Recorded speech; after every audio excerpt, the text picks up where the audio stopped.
Hello guys, আসসালামু আলাইকুম। ভালো আছেন সবাই? আজকে আপনাদের সাথে আমি শাকসবজি পাকোড়া শেয়ার করব রেসিপি। এটা হচ্ছে আমার ছোটোবেলা আমার আম্মু বানায় আমাদের খাওয়াইতো। তো ভাবলাম কি আপনাদের মাঝে শেয়ার করি।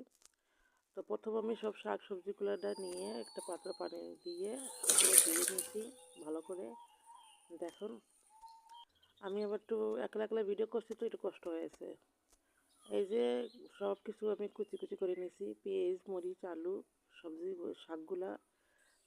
তারপরে এর মধ্যে সব কিছু মশলাটা দিয়ে দিছি। মশলা আমার পছন্দ মতন সব আমি দিয়ে দিছি। তার মধ্যে দিয়ে বেসনটা দিয়ে দিছি। বেসনটা দিয়ে তারপরে মধ্যে আমি মিক্স করে নিব ভালো করে। এই তো ভালো করে মিক্স করে নিয়ে হয়ে গেছে। এখন 10 মিনিট রেখে দিব। 10 মিনিট পর এটা কড়াইতে তেল নিয়ে এগুলা ভাজবো। রোজা মাসের দিন একটু ভাজা পোড়া না হলে তো ভালো লাগে না। রোজাটা কেমন জানি একটু রুচি রুচিটা কেমন জানি হয়ে যায়, একটু হালকা ফুলকা ভাজা পোড়া হলে একটু ভালোই হয়। তো আপনারা অবশ্যই ট্রাই করবেন, ট্রাই করে দেখবেন কেমন লাগে।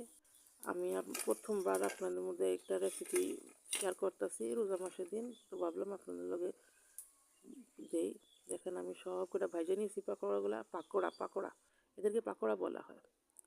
তো পাকোড়া ভাজে নিয়ে দিয়ে আমি আমার ঘরে চলে আসছি। এখন হলো সন্ধ্যা হয়েছে, আজান দেওয়ার অপেক্ষায় আছি। আজান দিব, তখন আমরা রোজা ইফতারি করব। হ্যাঁ, আর আপনারা কারা কারা রোজা রাখছেন কমেন্টে জানাবেন।